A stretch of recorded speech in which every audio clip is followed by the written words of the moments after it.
اعوذ باللہ من الشیطان الرجیم بسم اللہ الرحمن الرحیم اللہم صلی علی محمد صلی اللہ علیہ وآلہ وسلم۔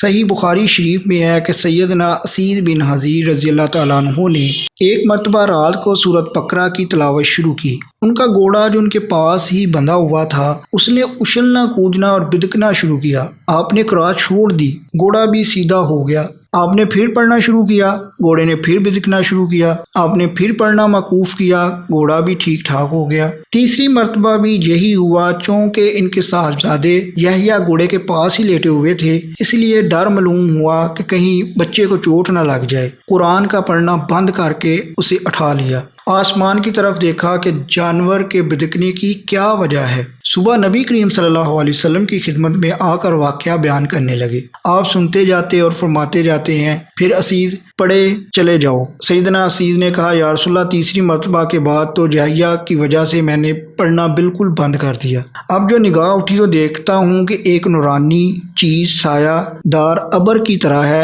اور اس میں چراغوں کی طرح کی روشنی ہے۔ بس میرے دیکھتے ہی دیکھتے وہ اوپر کو اٹھ گئی۔ آپ نے فرمایا، جانتے ہو یہ کیا چیز تھی؟ یہ فرشتے تھے جو تمہاری آواز کو سن کر قریب آ گئے تھے۔ اگر تم پڑھنا موقوف نہ کرتے تو وہ صبح تک یوں ہی رہتے اور ہر شخص انہیں دیکھ لیتا، کسی سے نہ چھپتے۔ صحیح بخاری 5018۔ اگر آپ کو یہ ویڈیو پسند آئی ہے تو لائک کیجئے گا۔